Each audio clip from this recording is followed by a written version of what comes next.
Hello and welcome to this episode. My name is Audrey Shaw, the TrueSport Outreach Education Program Lead. At TrueSport, our mission is simple and bold: to change the culture of youth sport by providing powerful educational tools to equip young athletes with the resources to build life skills and core values for success on and off the field. Founded on the three cornerstones of sportsmanship, character building and life skills, and clean and healthy performance, TrueSport aims to partner with extraordinary organizations like the Taylor Hooton Foundation to promote a more positive youth sport experience. We hope you'll enjoy this collaborative mini-series between TrueSport and the Taylor Hooton Foundation on the All Me podcast. And we hope you'll use the information presented by subject experts and world-class athletes to go out and make a difference in the lives of your young athletes. Hello, this is Joe Trahan, welcoming you to the All Me podcast from the Taylor Hooton Foundation, whose mission is to enlighten the world to the truths about appearance and performance-enhancing substances. As the national leader on this subject, they communicate their educational messages through various methods, including this podcast. Thank you for listening and enjoy the show. Hi, and welcome to the All Me podcast. My name is Tavis Piatoli, sports dietitian for the Taylor Hooton Foundation, and today I'm going to be your host. Anxiety disorders are the most common mental illness in the U.S. today, affecting 40 million adults ages 18 and older, which is 18% of the population. Did you also know that 35% of elite athletes suffer from a mental health crisis, which may manifest as stress, eating disorders, burnout, or depression and anxiety? How does this impact their overall performance? In this podcast, Dr. Kevin Chapman and I discuss the factors that cause pressure and anxiety in athletes, along with his recommendations to help them overcome their struggles. We also discuss his approach to different types of athletes, the impact of parental pressure on athletes, and common qualities and characteristics of what makes an athlete successful. Dr. Chapman, thanks so much for joining us today, and welcome to the All Me podcast. Yeah, thanks for having me. It's a pleasure. I appreciate it. No problem at all. I know this is a really interesting topic on sports psychology, with so many athletes having so many different levels of emotion. I'm really interested to learn a lot about just different factors that impact this world of psychology, especially anxiety, stress, and really diving into those topics. As we start, kind of one of the things we want to learn about is just more about you and your career path, and really, how did you get involved and interested in the field of psychology? It's a great question. I get that question a lot, as you can imagine. So to be honest, most people say something to the effect of, oh, I want to go into the helping profession, which was true for me, right? But to be honest, I had no idea what even psychology was until I entered my undergraduate education. Seriously, I didn't know what a psychologist was. So, but I was one of those early bloomers in that when I took my first psych class my freshman year, I was like, yeah, like this right here, like this hits different. I want to be that. So ultimately, when I took my first intro to psych course, I fell in love with the abnormal side of that. I was like, oh, okay, this is cool, right? Like abnormal behavior, to try to figure that out. I was a college athlete, by the way. So naturally, I was gravitated toward that too. So the science behind psychology, and then the sports psychology piece of that, but also the clinical part, right? Because I'm a clinical psychologist as well. So with that said, when I took my first psych course, something that jumped off the page to me was this idea of, or abnormal psychology, I should say, is that all of these people have anxiety and related disorders, which is one of my specialties. Only a third of those people receive treatment, and yet it's very treatable. So as an athlete, I'm like, wow, sign me up. That's a challenge. And it sounds like it's low-hanging fruit. So that's kind of when my journey began, literally my freshman year of college. That's awesome. Now, it's kind of funny you said you just kind of discovered it. You had no plans of doing it. You didn't know what it was. And I was kind of, as a sports dietitian, I was kind of the same way. I had no idea, lost a bunch of weight, flipping through the curriculum book after changing from pre-med and go, wow, dietetics, sports nutrition. So I love it. I love the way you found how you wanted to become a psychologist. Now, let's kind of shift into the athletic side real quick. What's the role of a psychologist in athletics, and what experience in sports psychology do you personally have? Yeah, so basically, if you think about psychology as the study of human behavior, really it's applying the science of psychology to whatever the topic might be, right? So when you think about developmental psychology, it's the application of the study of human behavior through the developmental lifespan, right? So just like that, sports psychology is applying the science of psychology, what we know, right, about human behavior to sports. What more fun field is there than that, right? So it's basically the application of the science of psychology to affect performance, whether it be sports or other types of performances, right? So that's the kind of the logistics of that piece. In terms of my involvement, like I said, I was a two-sport athlete in college. I played football and I was a sprinter in college. So naturally, I was always, of course, interested in psychology, but also athletics. So I thought it'd be a really good segue to say, not only do I want to work with people who have clinical concerns, but also it'd be really cool to help athletes enhance their performance through the science of psychology, through the clinical application of that, right? So ultimately, I got involved with a mentor of mine when I was kind of going through graduate school who said, hey, Kevin, I know you were an athlete. I know you love sports, et cetera. Would you be interested at all in, really, I don't have to finish the blank because the answer was yes, but he's like, would you be interested in working with me directly with working with the University of Louisville's athletic program? I was like, first of all, I'm a U of L fan, go Cards. Second of all, are you kidding me? Yes. So sign me up. That was like no arm twisting whatsoever, right? So I was like, yeah, I'm game. That'd be awesome. So I did that. And then he ultimately moved away. And then it was just me, right? So I got a lot of experience training with him, and then was able to be one of the performance psychologists, really the only one for several years, actually, at the University of Louisville, working with the athletic department, not only at a team level, but also at an individual level. And then, ultimately fast forward, and that launched me as I left faculty to, private practice in the private sector to set up shop, if you will, and, see athletes from a number of different levels, right? So not only collegiate athletes, Olympic athletes, club athletes, or just athletes who are really good athletes who want to improve their mental skills. So we really help with mental skill development, the application of things like self-talk and mental imagery visualization, how to regulate emotions, which is one of the most slept on facets of psychology that's important for athletes, is how do you manage emotions on the field, right? On the pitch, on the court, and things like that. Yeah, it's interesting to see a lot of the athletes' emotions today when, I watch baseball, football, basketball, and just the way they change. And, a guy gets a pitch thrown almost at his face, and you can see how his emotions change pretty quickly from somewhat being relaxed to like, wow, it's like, that's changed quickly, and it's good to see, with your experience working with the University of Louisville in the past and a lot of athletes, I'm sure you've really found a lot of different reasons of why athletes work with you. And that's kind of my next question is, what's the most common reason that an athlete would reach out to work with you? That's a great question. In fact, that's a Family Feud type question, like top 5 answers on the board vibes, right? So the number one answer on the board tends to be the following. Yeah, Kevin, like they call me K-Chap, like that's my sports moniker, right? Like that's what they call me in sports. It's like, hey, Kevin, K-Chap, Dr. Chapman. So like I'm killing it at practice, right? And then I get into performance and I just forget everything, right? So it's like, they're beast mode on the field, on the court and stuff with their teammates, but they get into big game situations and they tank, right? They have like a mental block. Some sports call it the yips, right? Whatever you call it. The bottom line is that it's just a mental block, right? Something's not translating from what I know to do with my mechanics, with my tactics and strategies to the field that I've done a million times, right? But I get to a big game situation and then my emotions take over. And then I have a lackluster performance. That's literally number one answer on the board if we were playing a game show, is that literally is 90% of people that I talk to.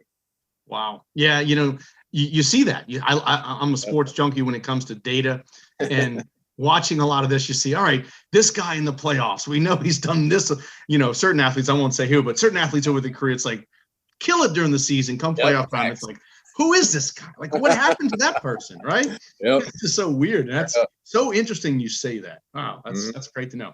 The next question that kind of follows that is, what are they typically trying to accomplish then when they come to work with you for counseling? How do you kind of help them get through those struggles? Yeah, so, on the one hand, just to be clear, like on the one hand, I might see an athlete, who has clinical concerns, like who struggles with like clinical levels of anxiety and things like that. Because again, I'm a licensed psychologist, so I have that skill set. And anxiety is my lane. But on the other hand, I have the sports performance background that allows me to work with athletes who just want to just basically enhance their performance. So in many ways, if I'm working with an athlete who struggles with again, the number one answer on the Family Feud board, I kill it at practice, but it's like, oof, when I'm playing, right? Those athletes, then typically what they want to accomplish is, how do I follow a routine or a process that gets me focused on each moment in time, right? Like, this ball, this pitch, this swing, this shot, and how do you help me fix, here's the number one culprit, self-talk. Self-talk or the things that I say to myself literally are the maker or breaker of performance, right? We know that. We can see it, like you said, on people's faces when we're watching games. I watch that sort of stuff, right? Nonverbal. I'm like, I'm watching your face and you're going to miss that shot, and boom, they missed the shot, right? They're like, oh, you're genius, you're a wizard. It's like, no, it's that you're trained to see when someone is in their own head, so to speak. So I find that helping athletes identify the things they're saying to themselves, which ironically influences the physiological arousal that they have, which ironically influences their behavioral response, is literally the key. So helping athletes come up with a routine that enhances their mental skills, that they focus on their process during competition and not the outcome during the competition. Interesting. Yeah. Now, one of the things I think when I watch baseball, it's that hitter that has the 3-1 count. And it's a little bit outside. He's like starting to walk to first base, and the umpire calls a strike. And it's like, I tell my wife, I'm like, hey, I think he's out. He's done. He's striking out the next pitch. And I don't know what percentage, but it seems like a high percentage after that, their mood changes and they're done. They lose that focus, that mental focus. And that's I agree with that. That's a great example. Yep. You know, I've read somewhere where like anxiety, like 35% of elite athletes have struggled with anxiety. That might be different based on some science, but I really want to dive into the anxiety piece now. How can anxiety impact an athlete's performance? Yeah, so if you think about anxiety and the definition of it, first and foremost, anxiety is defined as a future-oriented emotion that involves thoughts of uncontrollability and unpredictability of future events. We call anxiety preparatory coping. In other words, anxiety is a good thing, right? It's meant to help you prepare to cope for a future danger or threat. And in sports, it's losing, right? Looking bad, missing a pitch, those sort of things, making an error, so to speak. Those are all the threats, I guess, with sports, like not winning the title, so on and so forth. So when you think about anxiety, anxiety is meant to help you have an optimal performance. So it's not something that you necessarily at all want to be free from. It's something that you have to learn how to regulate. So when you think about anxiety, there's a thin line between anxiety, excitement, anger, fear, disgust, because arousal wise, all of those have similar overlap, right? The key though, is that many times if an athlete's too anxious, then their arousal's too high, so they play tight.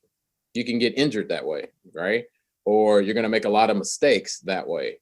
But if your arousal's too low, you're gonna be too relaxed, and there is a such thing as too relaxed, then that's gonna mean you're not, like my football coach in high school, he used to say, if you ain't hype, something ain't right. Basically saying that if your arousal's too high, that's one thing, but if it's too low, you're gonna get blown up on the football field, right? And we don't want that. So the bottom line is that anxiety serves the function of preparing you by giving you a good amount of arousal to propel your performance. So if that's too high, then you're gonna be distracted. You're not gonna be able to resist distraction. Your concentration will be off. You're gonna be tight. You're going to be turning inward, which means I'm going to focus on my arousal or my ability to screw up, so to speak. And because of that, I'm not going to be able to focus on the plays that I've learned and done a million times. You know, it's funny you say that, because when I played high school football, coaches were like, look, if you're not at least a little bit nervous, then you're not ready for this game today. And I was like, you know, I'm kind of really nervous, but I'm like, am I too nervous? I'm gonna forget who I'm blocking. Yeah, exactly. You get it. What's the prevalence of anxiety with athletes that you work with, especially for those who may have the fear of playing in front of large crowds? Okay, that's a great question. I'd say this. I won't give you a statistic for the athletes per se, but it will make sense as to why I said that, because anxiety, again, is something literally every athlete I work with has, right? Even to the Olympic level. So they all have it. But in terms of clinical, like I think at the end of the day, we know that roughly 40 million Americans per year have a diagnosis of an anxiety disorder. I mean, think about that. Yeah. That's a large number, right? And one in three of those don't get treatment. Or 1 in 3 of those do get treatment. I mean, so it's a large percentage of the American population, and anxiety disorders as a category are the most prevalent type of mental health condition in the world, right? So the majority of people that I see have some form of anxiety. But I'd say that, you know, percentage wise, I wouldn't say that the majority of the athletes I see have diagnosable anxiety, but they absolutely all experience it. Yeah, that's definitely understanding. I coach my daughter's softball team, and these kids, they kill it in the cage, and we go to the field and they're like, I'm nervous. I'm like, oh my gosh. Right. Yeah, right. I definitely get that. What are some steps that, that you take with them to kind of help them overcome it or really control it a little bit better? Yeah, well, first and foremost, I'm going to tell you now that I'm not going to say, since you give me the opportunity, a stage, if you will, to get on a soapbox briefly, I would not say necessarily, oh, I teach them how to, make sure it's all breathing. Breathing gets rid of your anxiety. That's not true. Breathing is something that I definitely teach athletes, but it's more so to help them reset their physiological arousal. So I think breathing is an aspect of that, but I tell athletes that it's a portable tool that you take with you to manage arousal, not to get rid of it. So I just want to put that caveat out there. Yeah. I think that's really important. Breathing's not the end all be all of how to get rid of anything. Really, it's really just a tool and a skill that you use prior to doing something on the field or on the court, etc. So that's one skill, but I think a very important skill is teaching athletes how to recognize that all emotions that they experience have three parts. And as simple as this may sound, 99% of people don't know that. Most people think emotions are just feelings, and that's one part of it. But feelings are just really physical sensations, AKA what my body's doing. So I teach athletes to recognize the role that their thoughts, one component, play in influencing their feelings, which is the physical sensations they have, which is usually the problem with the anxiety. And then third is the behavioral response, right? So teaching them to be aware of their self-talk or their thoughts, how that influences their arousal and their behavior. So we pick out strategically certain thoughts that they learn to meditate on and put on that are very flexible in nature, right? That are very process oriented. And then they literally test those thoughts out on the field and such, and then gather data, right? So ultimately they're becoming their own scientists, or teaching them to be their own psychologists is what I often say, by getting them to understand the role that their thoughts play in influencing their physiological arousal and their behavior. And then I teach them a routine that they stick to, so to speak, that they do robotically, literally every single time they're competing. Because that way they're focused on the present moment at all times, as opposed to what might happen in 2 hours or what happened on the last pitch. Yeah, that makes a lot of sense. Now, do you view pressure and anxiety the same, or would that be something completely different? Well, pressure is really more so the trigger, right? So I would say that I would view pressure as the stressor itself. And so pressure can lead to other emotional experiences as well. But I think that when we think about pressure socially, I think that the emotional experience associated with it definitely typically is anxiety. But I've seen athletes who have like pressure from parents, which is another discussion, but pressure from parents could also lead to frustration and anger, right? It could lead to anxiety. It can lead to a whole host of emotions that most of us don't enjoy, right? But it's those negative emotional experiences that are also very necessary to help us. But ultimately, I think that pressure can lead to a whole host of emotions, but definitely pressure is absolutely what we see primarily with athletes, because it leads to performance anxiety. Yeah. No, and this kind of leads to my next question. So our organization, Taylor Hooten Foundation, we've been formed when Taylor Hooten, young baseball athlete, turned to steroid use to meet those high expectations of his coaches to be bigger, stronger. And unfortunately, he took his own life. And this experience drew attention to those pressures that coaches can put on their athletes and cause that mental harm. What advice would you give coaches today when it comes to having conversations about the ability or performance? Yeah, that's a great question. And that's definitely a soapbox question. So I would say that primarily what I tell people is that it is essential in today's day and age that we talk more about mental health, and that it's okay to experience symptoms of emotion, right? We all have emotions. And I think oftentimes, depending on the sport we're talking about and the organization and the sport culture, that we oftentimes push away emotional experiences and oftentimes tell athletes not to experience it. And I think that that's absolutely misleading, because when you do that, it backfires and it perpetuates strong emotional experiences. So I would say that coaches need to be very aware that mental skills, arguably when you get to a certain level, are even more important than physical skills. Yeah. So being able to teach athletes, especially following a pandemic, that you're going to be anxious about reentry. You're going to experience frustration. You're going to experience uncertainty. All of that's normal. And I think coaches need to be equipped with having honest and open conversations about emotions, number one. Number two, developing a culture that's reinforcing, not punishing. A lot of coaches speak to these things in a very failure avoidant way. In other words, don't do this, don't do that, don't talk about it, don't do. when in reality, it needs to be more of a what we call a success seeking mentality, which is more reinforcing, like talking about those things that you want to see as opposed to the things you don't want to see. So I think in many ways, it's educating coaches on the importance of talking about a seat at the table, so to speak, for mental health, and how that is absolutely critical to the success of today's student athletes. Yeah, that's so important. I mean, in my space in the nutrition, it's coaches, hey, get bigger, get stronger, gain weight. And these kids are like, I don't know how to do that. Where do I go? And yeah, right. So let's shift to parents and guardians now. So same type of individuals, they can also put a lot of pressure on their kids to be successful in their sport.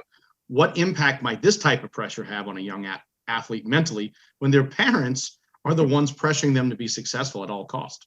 I see this all the time, unfortunately. And the impact that can have is that it can be good or bad.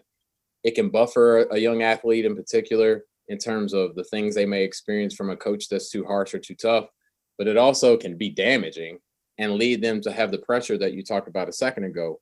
Because think about it, the way we learn to think about ourselves, the world, and the future comes from our family of origin or our guardian, our parents, or whoever raised us. So whether we like it or not, they're going to have an influence on how we think about ourselves and how we navigate our world, right? So ultimately, if I'm getting pressure from my parents, despite the quality of the relationship, it's going to have some sort of influence on how I perceive myself and my ability to perform. Because many times with parents send the wrong message, which I, again, see all the time. And I tell my clients, especially my student athlete clients or my professionals, I'm like, look, I'm the best person on earth to throw under the bus, because I do not have a problem at all to tell a parent in a tactful but loving way that you're pressuring your kid and here's what you need to do instead, right? Because oftentimes they say things to their athlete that essentially equates their performance to their identity, right? Which is a problem. Because ultimately, if I view me messing up as I am horrible or I'm a dumpster fire or I'm not a good athlete, I'm basing my identity as a human on how I'm performing. And that is absolutely dangerous, which, by the way, is one of those things that can predict whether or not you manifest mental health symptoms or not. So that's a problem when that's a pattern. What indicators might a parent have that they're putting unnecessary pressure on their athlete to win?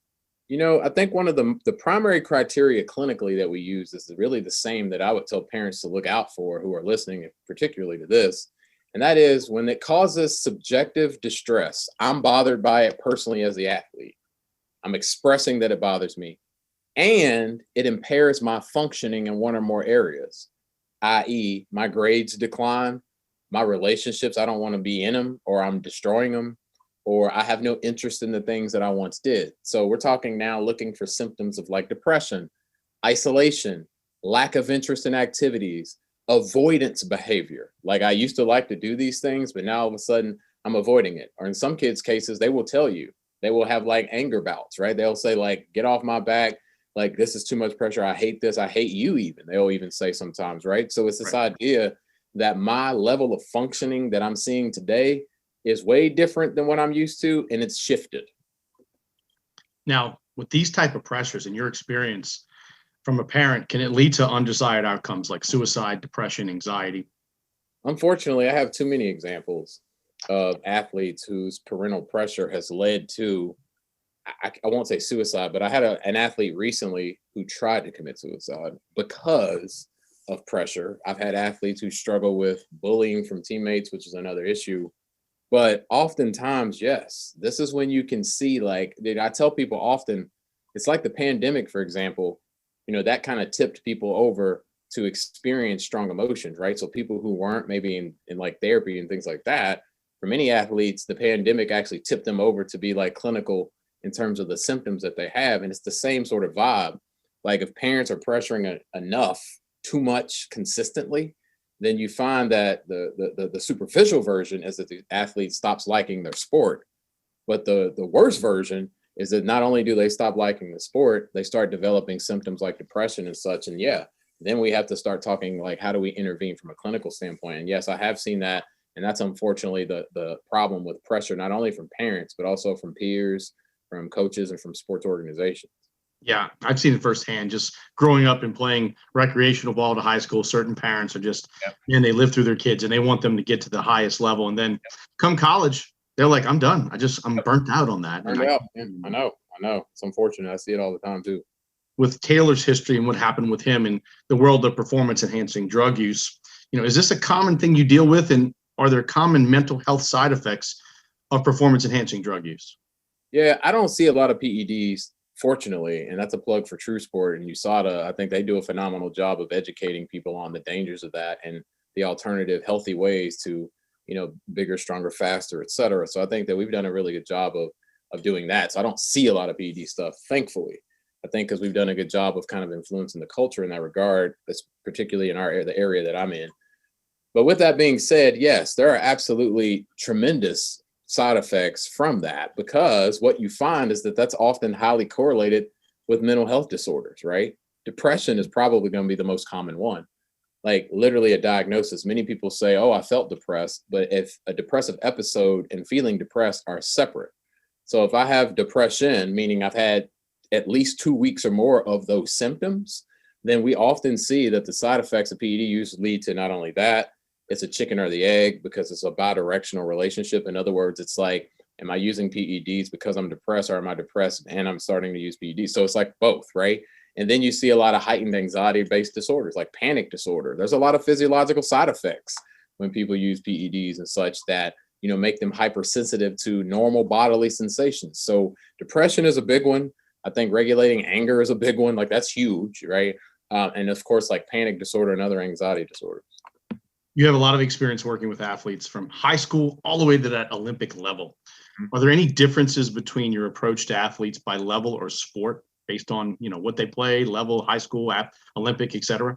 That's a great question. And I always tell my athletes that I work with, which is really encouraging to the younger ones, that they get the same ingredients as the Olympic ones. Yeah. And I think ultimately the only difference in my approach, the ingredients are the same. It's like me saying, I often say, you don't change the message, you change the method. Like the bottom line is that it's the same ingredients. It's just that you got to be savvy to be able to meet the athlete where they are developmentally, culturally, right? Socioculturally, emotionally, like all of that changes based on age. But ultimately what I find is that the older athletes oftentimes have heavier content, right? So sometimes if I'm working with an athlete on mental skills, it's going to be 99.9% the same. But oftentimes, like professional athletes, because I work with Racing Louisville FC and a Louisville City Football Club here in Louisville, I'm their psychologist as well. So when I'm working with them, they're bringing in stuff, of course, that has to do with on and off the field. So ultimately, with the older athletes, we tend to, pivot and talk more about life stuff, right? But most of the time, you're going to get the similar mental skill ingredients across athletes, and that's a good thing, and that's encouraging because all athletes literally need those. Yeah, I love it when you said the same ingredients for the high school to the Olympic athlete, because you're right. Same thing with like nutrition, same approach, fueling athletes, psychology of athletes. It's not really that much different regardless of age and sport. Now we know injuries are going to happen in sport. It's not that you can prevent them all the time. And we know coaches work hard, athletic trainers, medical staff, they try to mitigate it as best as they can, but it's still a reality and the athletes are going to have to face it. As a psychologist, how do you help that injured athlete stay positive or regain confidence so they have the desire to compete again? That's a good question. I think there's a couple different things I'd say to that. Number one would be teaching that athlete how to be what I call present focused in their emotional awareness, like being mindful of the present moment, recognizing that for most athletes, not all, but for most athletes, they can recover from those injuries, right? So ultimately, recognizing that it's a bump in the road and not only being present focused in their awareness, what can I do right now to continue to focus on my process? What am I still allowed to do right now that's going to be like impactful for my future and my recovery? So helping them be present focused, not thinking like 9 years from now and 2 days ago, is more so what is important for me right now. So teaching them mindfulness skills, that's really important. A big one is teaching them how, again, to separate their performance from their identity. This injury doesn't define me, right? So in many ways, it's teaching you to recognize the role that your thoughts play and that there are a lot of aspects of your identity. You're a lot of things, not just an athlete. And that's also a very hard nut to crack sometimes. But athletes have to know that they are more than their sport. So ultimately, having that injury is tough. Normalizing those emotions are very important, and recognizing that you literally are going to go through stages of grief with that. Sadness, anger, right? Frustration, even disgust. Like all of those emotions are normal, when I've been injured, and we normalize those emotions, right? In fact, we teach you to navigate those emotions so that you can recover better, faster, get stronger, because if you push those emotions away, it's going to backfire and make recovery a whole lot harder. So I think learning how to be mindful in your emotional awareness is key. Being like gratitude is huge. Teaching you to focus on all facets of your identity, but also again normalizing that stage of grief, because you have lost a part of your identity when you're injured and not being able to compete. Seeing your teammates not being able to travel, that's hard, right? That's tough. So being able to normalize that is super important.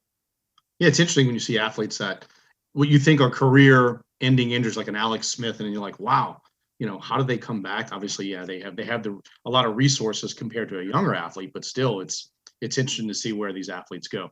Yep. Now, if we look at those younger athletes, especially, how can a parent or guardian best support that athlete where they experience that injury and put them out of the game for a while? What can a parent or guardian do to try to help them in addition to what you do? Yep. I think literally co-pilot what I said. I think in many ways, parents oftentimes try to bail out their athlete and like say things to make them feel better. But oftentimes, even though that's well-intentioned, that's not that effective, because many times athletes who are recovering from injury and struggle with that sort of thing is that they're basing things on how they're feeling, not on what's actually happening. So a parent who is well-intentioned and says things like, oh, it's going to be fine. Well, it may not be though, right? Oh, you got this, but I don't feel like I got this, right? So I think in many ways, it's important to remain flexible, having an open and honest conversation, being encouraging, normalizing all of those emotions you're experiencing, but helping that athlete have gratitude and focus on the other facets of their identity while supporting their recovery. I think that the words we choose are very important as parents and guardians and caregivers to how we help our athletes navigate. And I'll be honest, I think the main thing of all I'm saying here is that it is essential that we have open and honest conversations about emotional experiences. That is absolutely paramount in sports culture today, if we haven't noticed. We have huge named athletes coming out saying, I struggle with fill in the blank, social anxiety, panic attacks. And it's almost like oftentimes we're like, oh, just suck it up or be tough and those sorts of things. Well, this should tell you that a lot of athletes don't have an outlet to talk about these things. And what better place than have your family and caregivers support you to talk about those things. Interesting, because we're seeing that in women's tennis now with, I think it's the young lady who struggled with, I think, the French Open interviews, and now Wimbledon's reaching out saying, what can we do to help you kind of overcome these anxiety challenges, and want to do more interviews. And it's important to recognize that. That's a great discussion. Now, we know the youth sports space is continuing to expand. You look at youth soccer and club teams and travel baseball. It's bigger. These kids are playing so much. What are some of the challenges that you see in that youth sports space that you aren't seeing maybe as often in the professional and national team level? Well, I see a lot of difficulty with time management and, again, regulating emotions. I think that kids are busy, and they are kids. Club level athletes, they're young, right? They're not even fully developed. Yeah. So having them have this rigorous schedule is very disruptive to sleep, which is huge for athletes. And I know you'll say amen to this, but diet, right? Like I'm not able to really focus on, good nutrition oftentimes. And I literally need a break. And oftentimes it's like, my youngest daughter plays volleyball among other sports. And like when you look at like travel teams and stuff, it's like they're going literally all weekend long to different things and events. And it's like they need breaks. Kids need to enjoy their summer too, or they're going to get burned out. So in many ways, it really sets a lot of kids up who have a tendency or a propensity to have things like anxiety and depression and difficulty managing emotions, to tip them over to start expressing that, because it disrupts their whole structure and their schedules. Yeah. So I think in many ways, though, I'm a proponent of club sports. Obviously, I love sports. I love watching all those sports. But I'm just saying from a mental health standpoint that I think it's important to consider that these kids definitely need breaks. They definitely need mental skills infused in the travel that they have. And I think in many ways, I think the parents need to be really like graceful and how they allow that to happen. It's so interesting you mentioned that, because as a sports dietitian and when I evaluate an athlete, one of the things I have them do is I want to see their entire activity log. And 70% of my kids are, males trying to gain weight and get bigger. And I'm like, wow, you're doing 6 hours a day of movement. Where are you going to eat around all this? And their parents, a lot of they think more is better. The more I do, the bigger I get. And it's like you said, rest, recovery, put more attention on the diet, take some time off. They don't think that's the way. And I can see why that can cause some stress. Oh, goodness. Yeah. All right. We focused a lot on the mental health challenges athletes face, but let's talk about some positive things. Is there a time when feeling anxious can be a beneficial or helpful thing? I heard you mention a little bit about it, but can we dive into that a little bit more? Well, like I said, we as in the geeky empirical researcher types, I am kind of low key, right? With that being said, anxiety is preparatory coping. And like my coach said, if you ain't hype, something ain't right. So to be more practical, the bottom line is that without anxiety, that would not fuel me to train harder. Without anxiety, that wouldn't fuel me to try to gain that spot on the team, to, lose that playoff game and to come back stronger, faster, more, mentally aware, to work with like a sports or performance coach of some sort. Like all of those things are driven by sometimes emotions like anxiety, which is preparing me to deal with future threat. So again, increasing that arousal, having an optimal level of arousal in my body, all that's very good. And I think that it's interesting you ask me that again, because, one of the things I always try to tell coaches and organizations is that, first and foremost, let's get on the same page with this. Successful athletes, meaning mentally tough athletes, recognize that anxiety is and I want to all caps, bold letters, 50-point font, is a normal part of competition. Anxiety is a normal part of competition. And I think that we have to start there. Anxiety is only a problem when it's chronic, to be clear. And I think that when we accept that, then successful athletes know that. They're like, yeah, I'm nervous because I want to get this dub, right? So ultimately, anxiety can propel you to have the performance of your life. Yeah, that W gets rid of a little of that anxiety. And it's like until the next time, right? Let's do it all over again. Straight up. Yep. Now, are there common qualities or strategies you see in those who might have had the most success as athletes, or whether they're executives, leaders? How might young athletes practice these qualities? Yeah, it's great. So I think that in many ways, we find that there's a number of attributes that successful athletes have. Primarily they choose attitudes that are not always, but predominantly positive. I think that oftentimes we see that successful athletes and people, they recognize something about motivation. I think you'll like this, but there's something about motivation that they recognize, successful athletes and people, that other people don't. And that is, motivation doesn't come first. What we find is that nobody really likes to wash dishes, do they? But if I start washing dishes, it's like, and I'm washing the dish, I'm forcing myself to, so to speak, and miraculously, something magical happens. 10 minutes later, I've spread 409 on my island. I don't know how it got there. 10 minutes later, I've gotten the Dyson out, and all of a sudden, randomly, I feel compelled to vacuum the hardwood floors. It's weird, right? 10 minutes after that, I don't know how this toilet bowl cleaner got in there, but it did. So I say that to say the successful athletes and successful people recognize this principle. Small action leads to motivation, which then leads to more action. I have a gym in my basement now, but when I didn't, before we built our house, I tweeted some fire one time. I said something to the effect of, I don't set my alarm to work out at 5:30 because of how I'll feel at 5:35. I set it for how I'll feel at noon. And that's a very important principle, is that if I engage myself and crawl literally to the car, then you get more of my energy today on this podcast, right? My clients get more of my energy, and I benefit because now I'm motivated to do more things. So I think successful athletes and successful people recognize that I'm not going to feel like doing a lot of things I do on a regular basis, but I do it because of the process, and it leads to the outcome, and it's a means to an end. That's powerful right there, what I'm saying. I don't care what you say.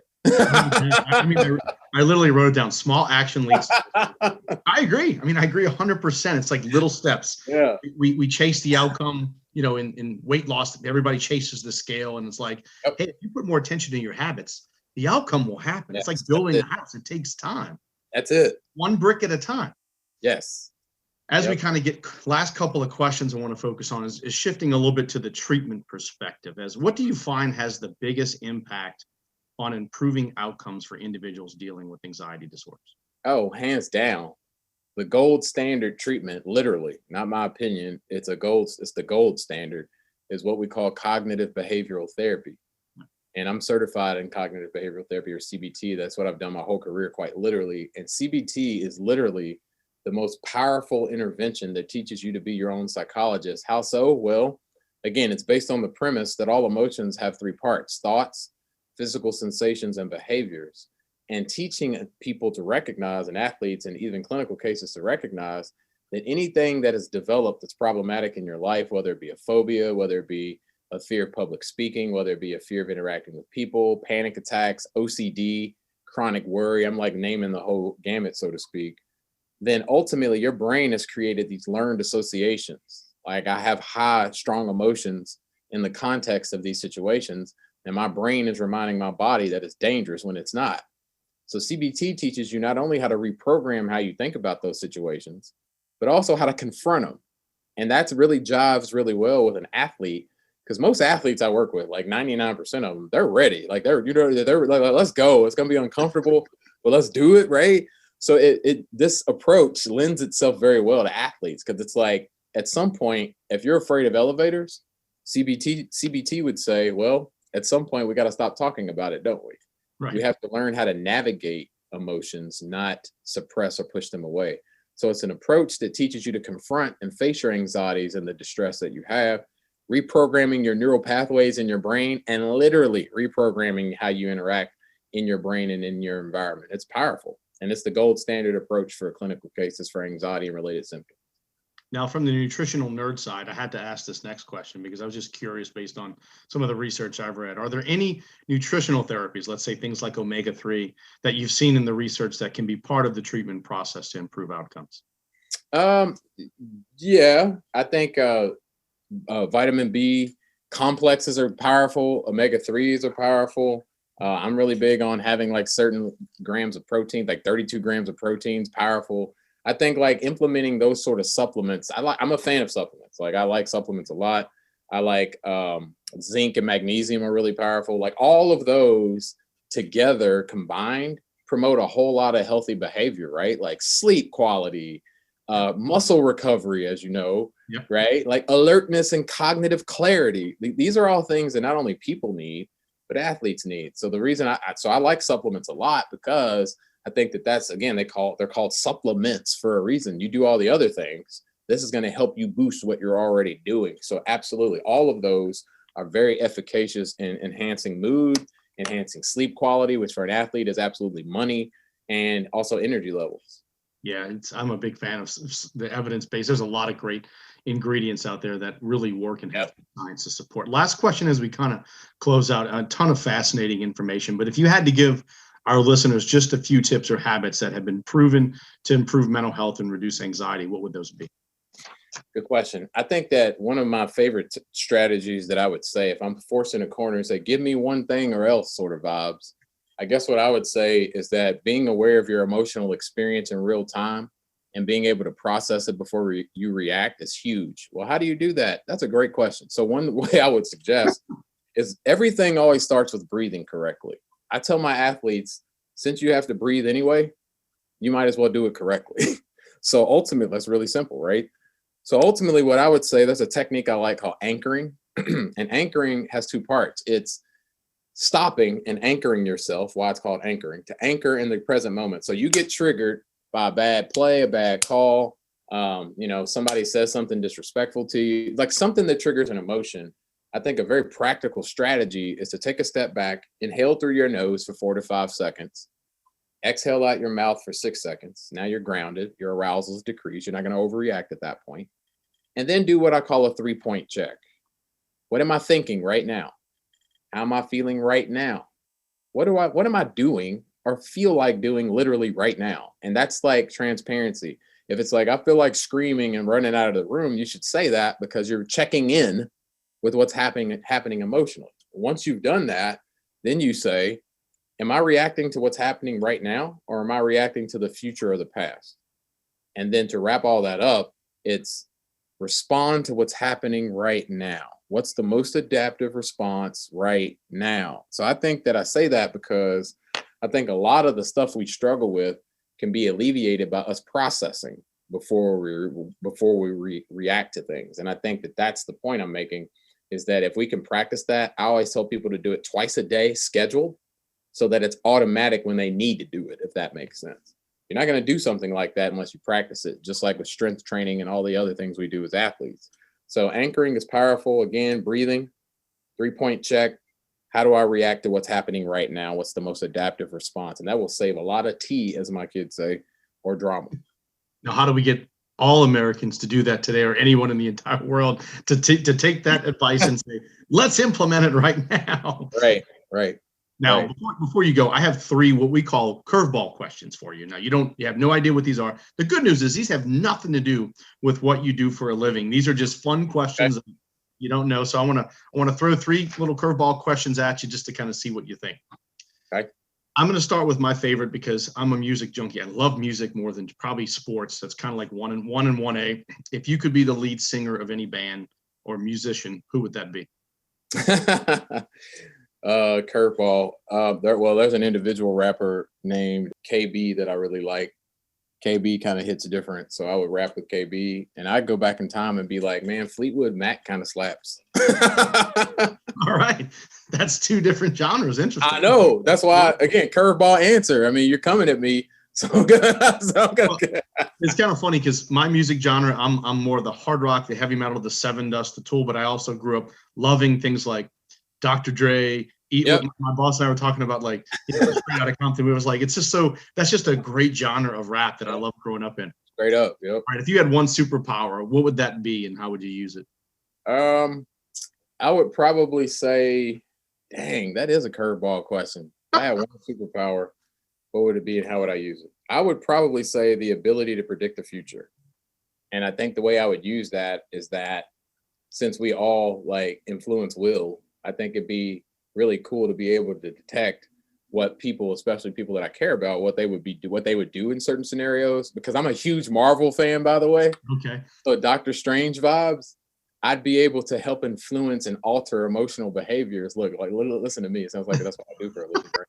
And like help that person or individuals alter things that could happen that are really negative. So since you mentioned that, I'm just curious, have you seen the show Manifest on Netflix? No, I know of it, and I know the premise, but I haven't watched it. Yep. I watch a lot of shows, but for some reason, that thing has got me hooked to it. It's a lot of that, having those callings, and it's going to happen. Last curveball question. What is something most people just don't know anything about you? So anything unique that people don't know about you that you don't really discuss much? That I don't talk about a lot. Well, 2 things. I'd say 1, my faith is very important to me. So there's that. That's really helpful, and that's part of my identity. And I think that the other thing is that I love fashion. So, I do a lot of fashion stuff too. So I do a lot of like ambassador things for certain brands and things like that, because in my former life, I used to do quite a bit of that. So that's something that I don't talk about a lot, that some people detect because they just do, and then I have to tell them. But I'm really into fashion, and also, my faith is super important. I love the pictures on your website because it's pretty diverse. You have obviously your suit, you're well dressed in several, but then there's the shirt with keep calm, I'm a clinical psychologist. I was like, that just shows that personality. I was like, man, this is so fun. I was like, I knew right away, I was like, this is going to be such a fun interview just because I can tell by your demeanor. So Dr. Chapman, this was awesome. Like, I had an amazing time, much fun, incredible information. We hope so many people get a chance to listen and really take the information you've provided today and apply it to their life. So thank you so much for taking your time to be part of the All Me podcast today. Thank you so much. Thank you for having me. It was a pleasure. Well, that's it for today's show. Thanks for listening to the All Me podcast from the Taylor Hooten Foundation, a nonprofit organization leading a national campaign to enlighten people to the truths about appearance and performance-enhancing substances and inspiring people to live and compete without the use of these substances. Please be sure to subscribe to our podcast and tune in to our next episode.